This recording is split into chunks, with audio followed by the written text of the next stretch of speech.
Hello, magandang umaga sa inyong lahat.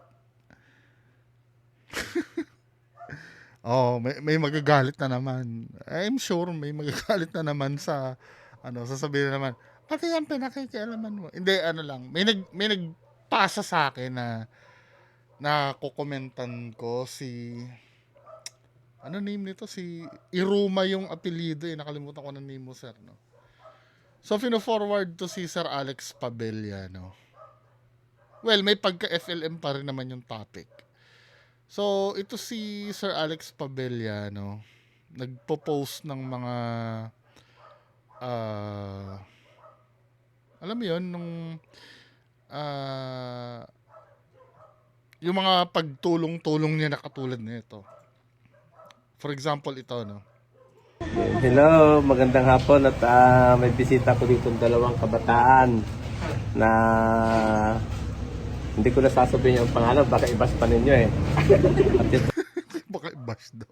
ay nag-PM sa akin at tumugon sa aking PM na pananawagan sa mga kabataan at bilang ganon ay humihiling siya ng pambili ng cake lang sa kanyang tatay at ako ay natutuwa ko at siya ay sa kanyang murang edad ay nakaisip siya na Batang-bata yan, Sir Alex Pabella. bigyan ng cake at mapasaya yung kanyang tatay. At ako naman natutuwa at sa kanyang hangarin na mapasaya ang kanyang tatay sa kanyang birthday.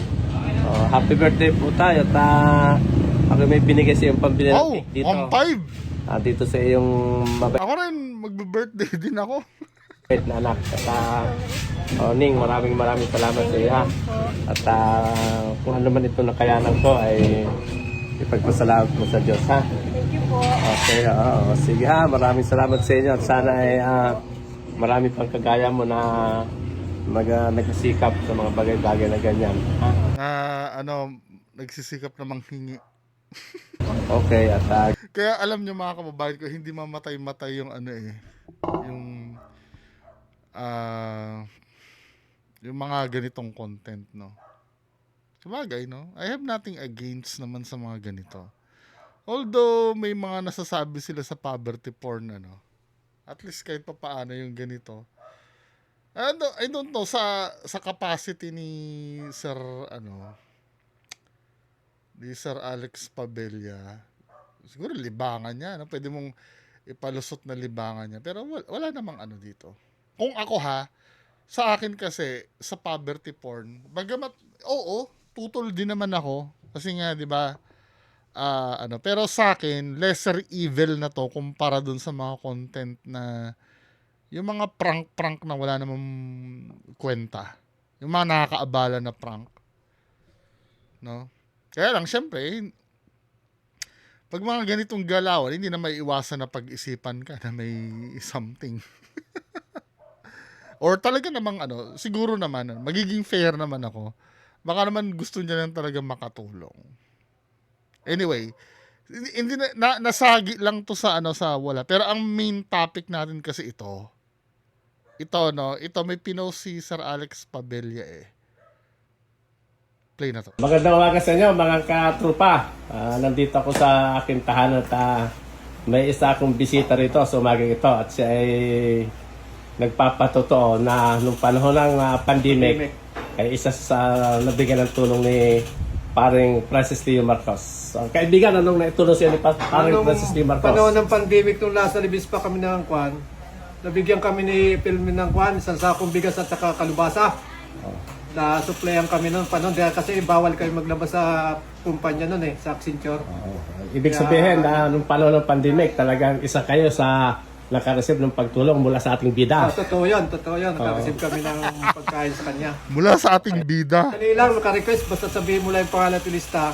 Okay. Pagdating nung kayang item, bigay agad, walang problema. Ngayon, bilang nakatanggap ng tulong mula kay LFM, anong iyong may ipabot sa kanyang pasasalamat? Ay, maraming salamat sa iyo, LTM Marcos, at dahil sa tulong mo nung panahon ng pandemic na lusutan namin yung aming problema sa pangangailangan. Yan po mga kaibigan, ang aking interview sa aking bisita rito sa bahay at isa sa natulungan ng ating bida nung panahon ng pandemic. Magandang umaga sa inyo mga... Salamat. So, nakaraan na ng 6 na taon, hindi pa rin nila nagigets yung kinikriticize sa idol nila, no? Andun pa rin talaga tayo doon sa pagtulong. Hindi nare-realize, maikli lang tong video na to ha. Wala rin ako sa mood eh. 'Di ba? Hindi nila nare-realize na kung ang tanong ay may nakatanggap ng tulong, meron naman talaga. Hindi naman kinukontra 'yon. 'Di ba? Kung galing kay FLM ba 'yon, okay. Galing kay FLM, totoo naman. 'Di ba? Pero ang gusto lang kasing imulat kadalasan, no, yung behind the scenes. Yun kasi ang hindi alam nito mga taong to eh. Nakakalungkot lang na yung bigas na yon at kalabasa na yon ay kaya kang kontrolin after 6 years. No? Huwag na tayo magbullshitan. Kasi nagamit na naman, ito, nagamit siya eh. Siyempre, natulungan siya noon, ano? Tapos ngayon, nagagamit siya sa propaganda ngayon. Kayang-kaya nilang gamitin yung tao. After ng 6 years na nakatanggap ng bigas at kalabasa, ganyan ang problem sa Pilipinas. At kadalasan, yan yung inaabuso ng mga politiko. Kasi ganyan talagang culture natin. Yung utang na loob system, kahit napakababa nung inano sa'yo, itinulong sa'yo, basta may recall na, ay ako nabigyan ako nito, talagang ilalabang ka ng patayan. No? Pero, kung iisipin nyo, yung pagbigay, hindi naman ano yun eh, hindi naman big deal yun eh. Kung totoong nagbigay, totoo talaga. May mga videos naman na namigay. Kaya lang, ang mga facts na kailangan malaman mo doon, yung pinamigay ba ni FLM sa inyo, number 1, galing ba talaga sa kanya yon? O, sasabihin ng iba, hindi na importante yun, importante na katulong. Wala nang, basta nang galing. Hindi, kung isipin mo, importante yon. Kasi men, alam mo kung gaano ka-importante kung kanino nang galing yung tulong. Kailangan kasi mapunta yung credit doon sa tamang tao. Kasi yung credit, delikado yun. Pag yung credit na yun ay naipon at naipaligo nyo sa isang tao, pwedeng, katulad ngayon, sinusumbatan na kayo. Ginagamit na kayo na, akong tumulong dyan, akong umano dyan. Delikado kasi yung credit na yun eh. Na para sa iba, no? Kaya halimbawa, kung ako lang, kayo, no, mga OFW, halimbawa, tumulong kayo. Wag kayong, alam ko, no, deep inside of you, mas gusto nyo ang hindi na alam na tumulong kayo dahil mababait kayo eh. Kasi nga teaching sa Bible, hindi na kailangan ipaalam sa kaliwang kamay ang ginagawa ng kanang kamay. So ang meaning kasi nun dapat hindi na dapat big deal sa iyo yun. Parang hindi mo na dapat alamin or bilangin yun na itutulong mo kasi kapag inalam mo, ilan na ba natulungan ko? 10 na ba natulungan? Kasi doon ka magfo-focus eh. 'Di ba? Alam ko yung teaching na yun sa Bible, pero sometimes kasi sa panahon ngayon, kung hindi nyo i-claim yung credit na kayo ang tumulong, nanakawin ng iba yan. Kaya nga, di ba, nung nagpa-fundraising ako doon sa gadget na bibilhin namin na pang ghost hunting, hindi ako pumayag na hindi mababanggit yung pangalan nyo. Kahit wag na yung amount. Di ba? Siyempre, baka mamaya sabihin, ito si isa, ang laki ng pinadala. Ito, ang cheap naman nito. si ganito lang ang pinadala. Hindi na, ibig ko sabihin, okay lang yung amount. Pero yung kailangan ma-mention kayo na tumulong kayo.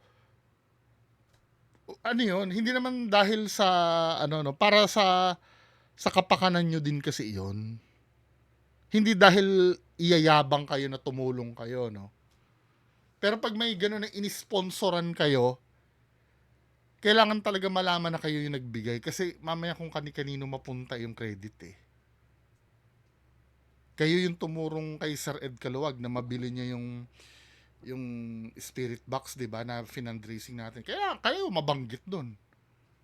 Alangan sabihin ko doon kay Sir Ed, pera ko 'yan. Ako yung bumili sa'yo, 'di ba? Eh, hindi naman pwede yun kasi may talagang nag-donate eh.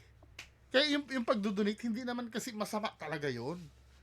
Kaya lang sometimes, no, yung pag-donate kasi, nagagamit na tool yan na ano eh, sa hindi magandang bagay.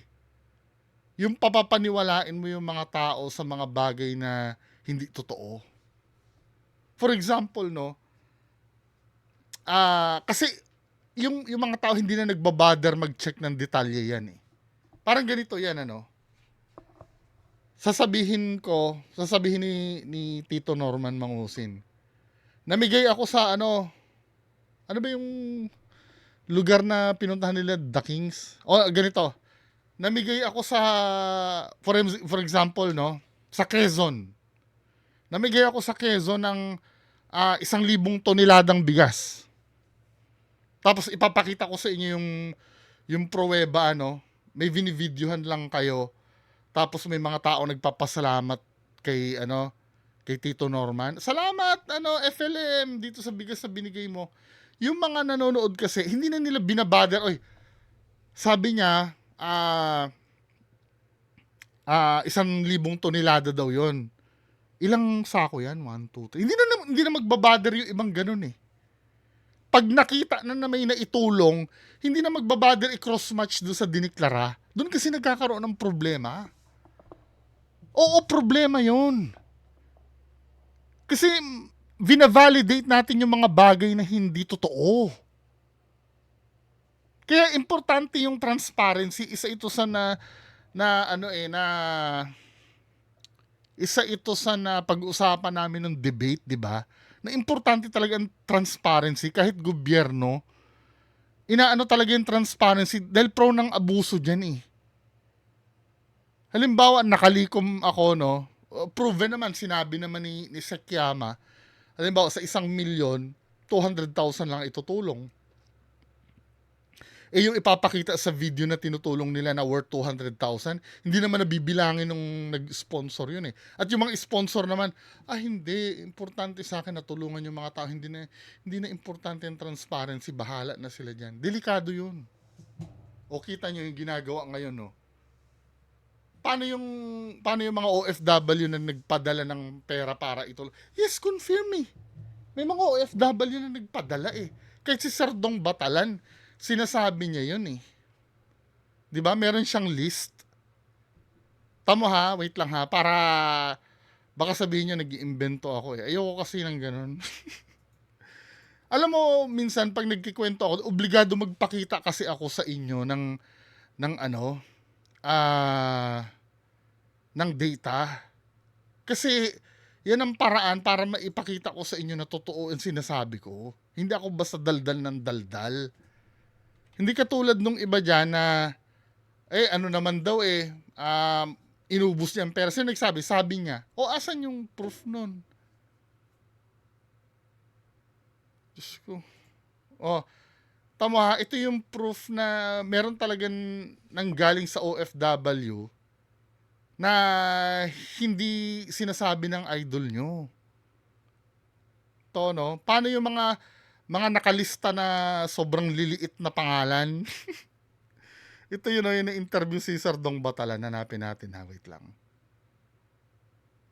Si Sir Dong Batalan na mismo nagsabi nito ha. Yan panoorin natin. Ito po yung project na yan ay na-register nyo ba sa government? Kasi nangihingi po kayo ng donation. Okay. Ito ba ay pinayagan ng government? Pero sir, nanghingi kayo ng donation. Hindi po kami nanghingi. Paano nyo po kayo nagkaroon? Paano po kayo Hindi sila nanghingi, kusa daw na nagbigay. Same katwiran nung nagtatanggol kay Sir Norman Mangusin. Kay Tito Norman na kadebate ko. Ganyan lagi eh. Hindi nang hingi, kusang loob po. Kasi, tandaan nyo kung kusang loob yan, let's say kusang loob, granting, no? Meron pa rin nag-trigger dyan kung bakit nagpadala eh. Hindi naman yung halimbawa, hindi ka kilala niyan. Halimbawa, hindi natin kilala si Sardong Bata. Ako yung OFW, no? Nadaanan ko lang si Sardong Batalan sa Facebook. Bigla ko siyang kukontakin. O ito, padala ko para sa humanitarian na wala akong kaalam. Hindi pwede. I'm so sure nagpahayag yung mga yan. O may gaganapin tayong humanitarian ha. O, sino ang gustong tumulong dyan? Tumulong kung sino may gusto. Meron pa rin nag-request. Hindi automatic. Paano nila nalaman yung yung bank account nitong mga to na papadalhan yan? Di ba? Karoon ng pondo. Bakit po kasi sir umaaray ngayon yung ibang OFW at yung na na-scam sila ni Francis? Kasi nga, walang accountability. Yun yung sinasabi ng reporter na bakit umaaray. Kasi nga, walang accountability. Nakita nila kung gano'ng kakonti yung pinamimigay. Ayan o, nakikita nyo ba yung pangalan na yan? I'm so sure kahit isa dyan, wala na kayong kilala dyan. Si FLM lang. Kasi dito sa hawak-hawak niya, ayun ang mukha ni FLM mo, ang laki-laki. Kahit wala siyang binigay dyan. Yan ang hindi naiintindihan ng mga supporter na tapos after mamigay na ito, may evidence naman tayo eh. Ayan si Sardong Batalan ang nagsabi, kusang loob daw na nagbigay. Tapos ngayon, present times, ang sinasabi, inubos ko ang pera ko sa mga kababayan natin. Ako lang ang nag-iisang tumulong. 'Di ba? Tapos ito na yung produkto. Ayan na. Yan, mapapanood nyo na. Katrupa. Magandang umaga sa inyo mga katrupa. Nandito ako sa aking tahanan at may isa akong bisita rito sa umagang ito at siya ay nagpapatotoo na nung panahon ng pandemic ay isa sa nabigyan ng tulong ni paring Francis Leo Marcos. Sa FLM na namigay. Paano itong mga to? Yan, yung mga nasusulat yung mga pangalan na yan. Pagmamalaki ni FLM, hindi, nagpatarpulin kami. Kahit ipatarpulin mo yan, hindi naman maaalala ng tao yan eh.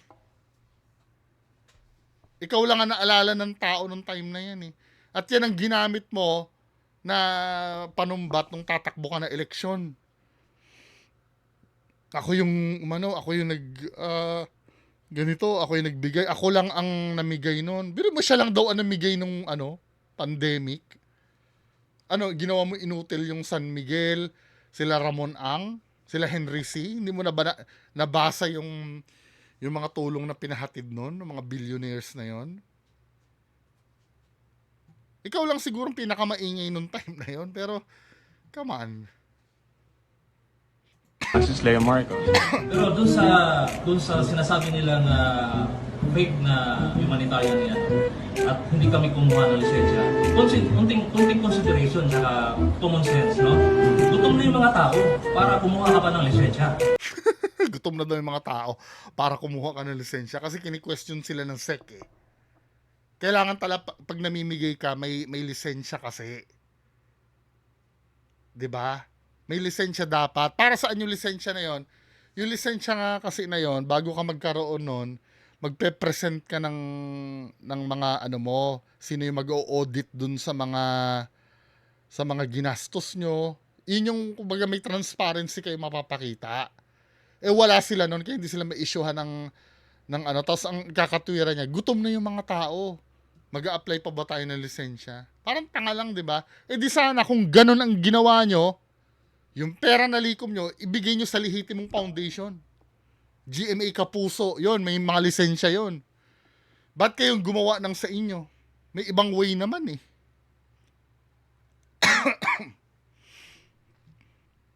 Di ba? At saka isa pa, para masabi na talagang wala kayong conflict of interest, may mga negosyo ba kayo na bubuhay sa sarili nyo? Maliban dyan?